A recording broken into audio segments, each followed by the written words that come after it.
Welcome back to the Gridiron Expert, bringing you some of the best college football news, predictions, and analysis. Make sure you like this video, go follow us on Twitter and Instagram at Gridiron Expert, and of course, check out our official website, thegridironexpert.com, where you can receive more college football news and analysis by signing up for our weekly newsletter and also signing up for our expert picks, which will give you all of our 2019 college football spread picks.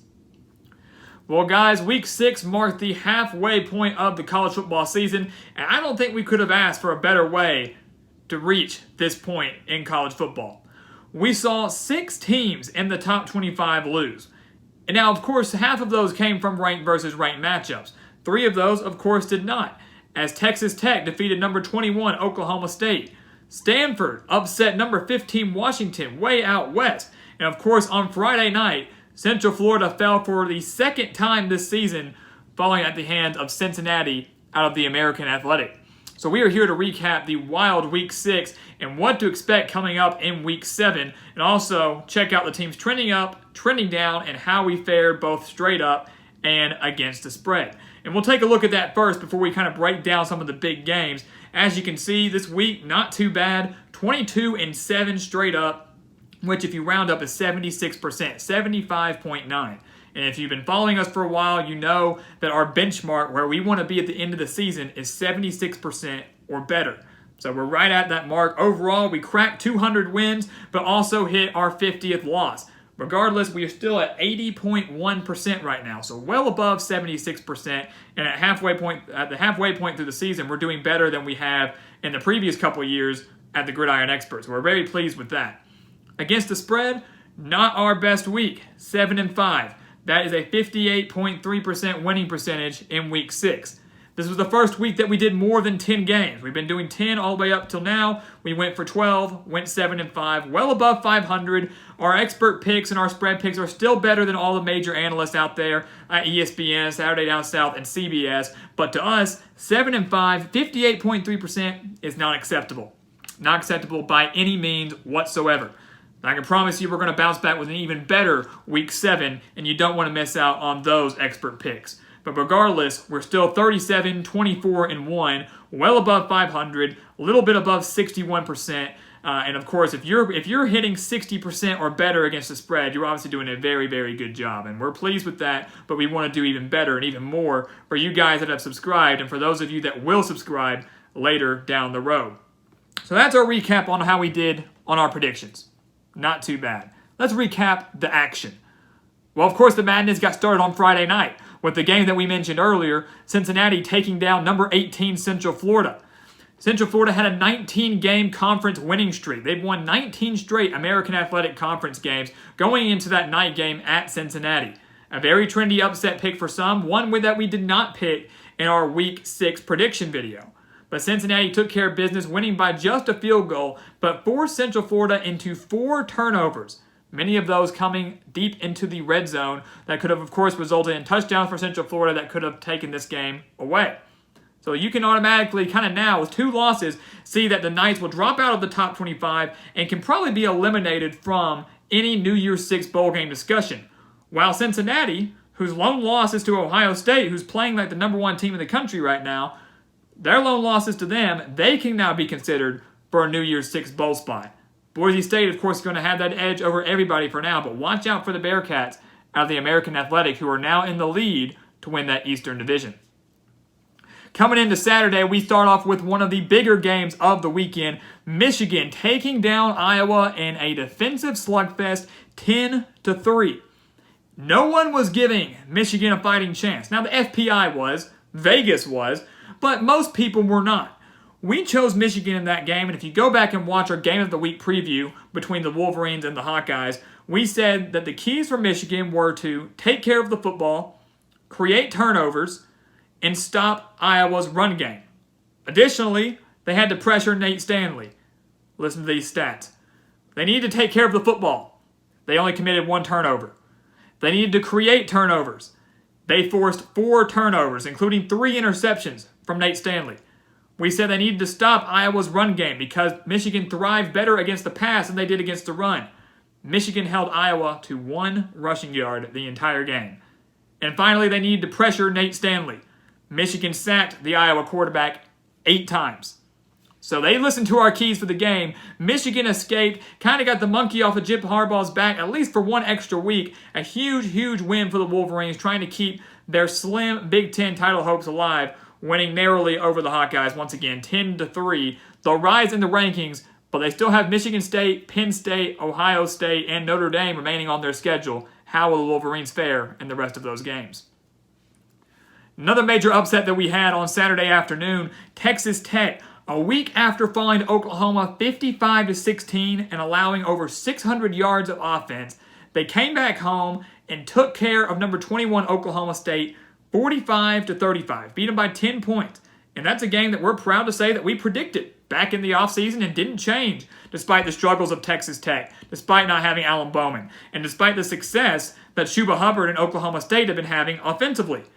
Jet Duffy, in replacement for Bowman, threw for over 400 yards and 4 touchdowns in this game. Chuba Hubbard still had a great game, still the leading rusher in the nation, 156 yards and 3 touchdowns, but home field advantage and the offense for Texas Tech was just too much for the Cowboys as Matt Wells got his first Big 12 win with the Red Raiders, a crucial one if they're trying to get to bowl eligibility in 2019.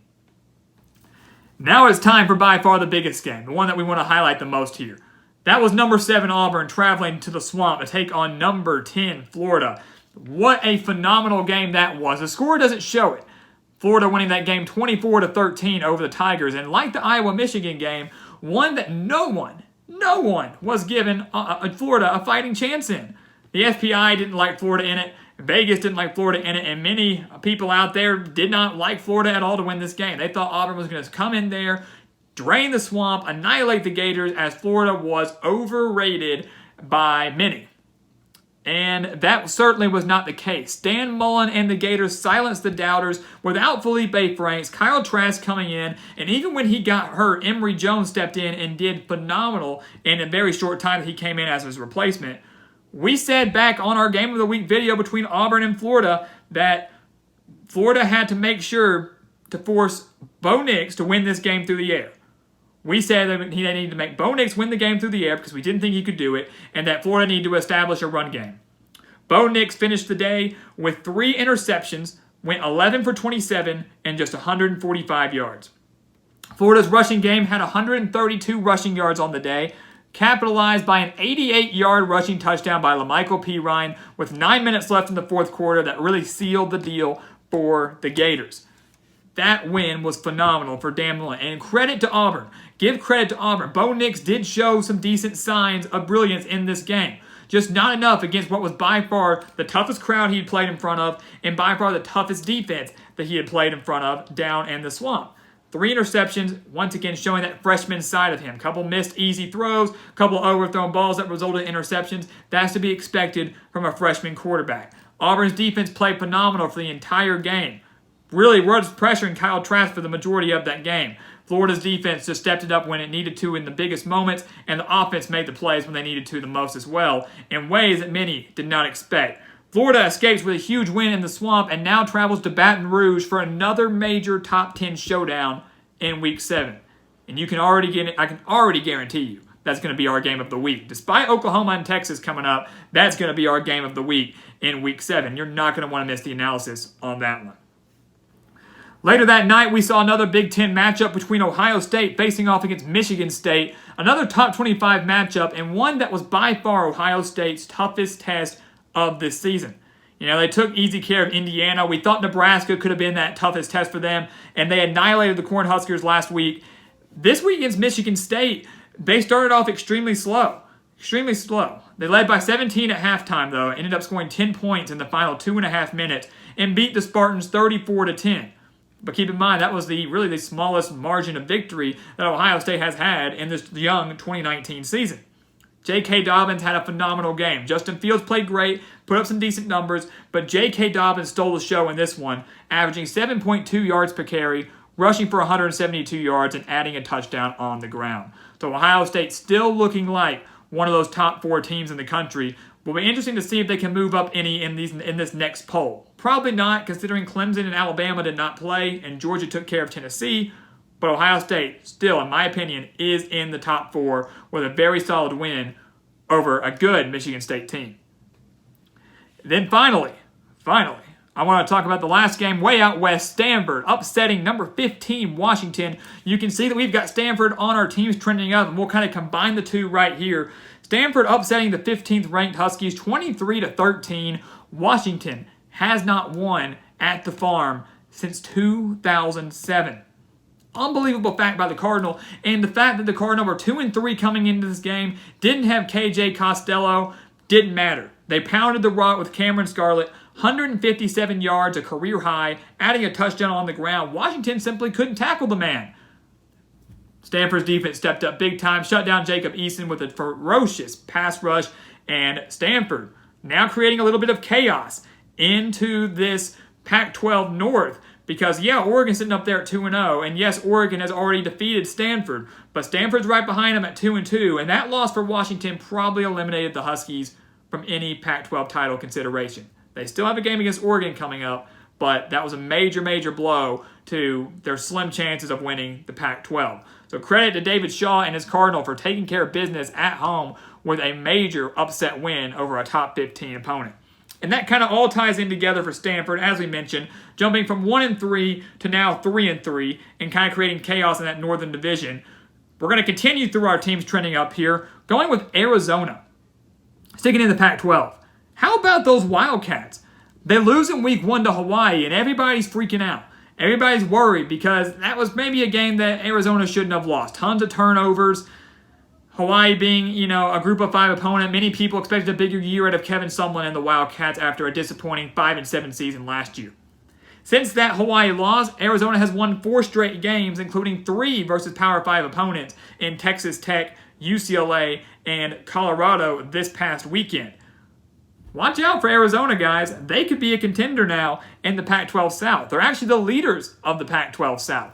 Yeah, they still got a game against Utah coming up, but that could be one that determines that division. Khalil Tate's back to form. Kevin Sumlin's got this team going in the right direction. They will be going bowling, but they have their eyes set on more. Can they win the South and compete for a Pac-12 title?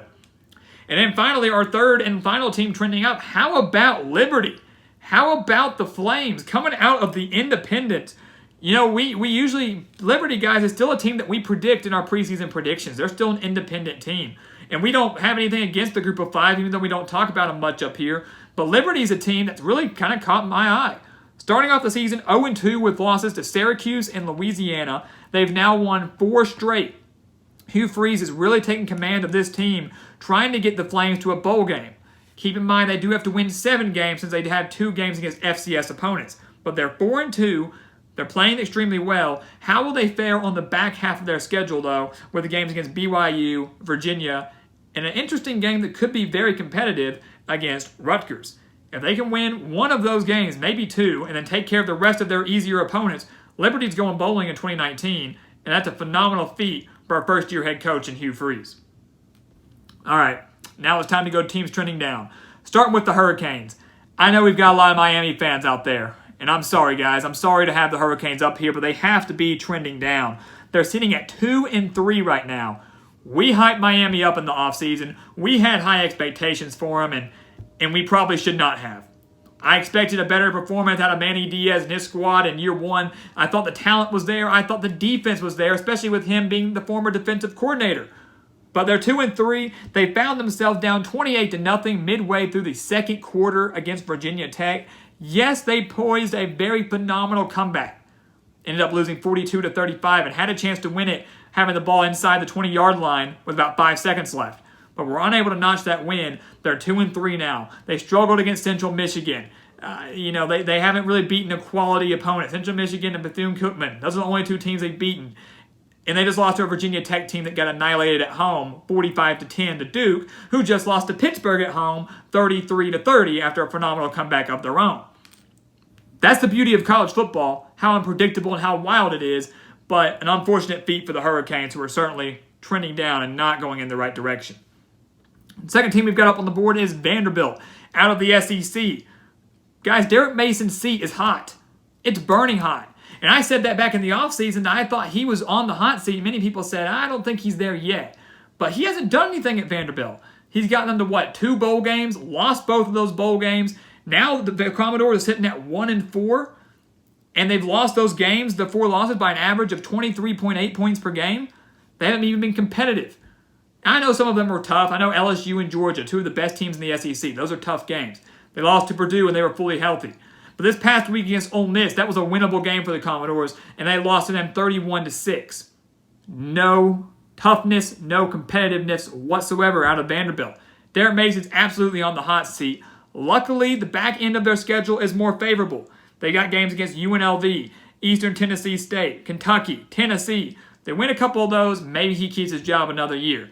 But they keep struggling down, Derek Mason's out of a job in 2019. And then finally, sticking in the ACC like Miami, we got Georgia Tech. I don't know how I've missed Georgia Tech being on our trending down board. I don't know why they haven't been up here earlier. But we're going to put them up there now. The Yellow Jackets sitting at 1-4. 3 weeks ago, they lost to the Citadel. Last week, they only put up 2 points against Temple.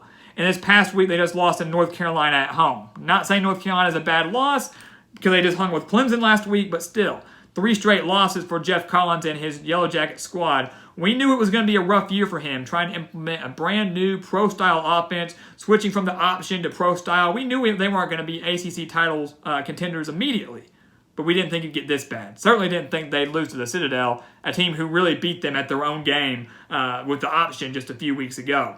So they're certainly trending down. It's been a rough go-around for Jeff Collins in year 1. He'll have him poised for a better bounce-back year in year 2, but Yellow Jacket fans, hang in there. We had him at 5-7 back in the offseason. It's looking more like a potential 3-9 or worse season in 2019. So that's it, guys. That's your week 6. We are halfway through the college football season. It's really just unbelievable. It's hard to believe. Time flies when you're having fun, I guess. I hate to see it, but we still got a lot of football left to be played. And we've got some really good football left to be played. A huge week 7 coming up. And we've got analysis coming at you all week long for the major top 10 showdowns we've got coming your way this weekend. So don't miss any of that analysis. There's your predictions. There's your recap for week 6. Stay tuned for our week 7 analysis all this week. You're not going to want to miss it. Make sure you keep liking, comment, and subscribing on these videos. Make sure you're following us on Twitter and Instagram. And make sure you sign up for the expert picks and newsletter over on our website, thegridironexpert.com. And once again, thank you for watching. Continue to like, comment, and subscribe. And we'll see you next time on The Gridiron Expert.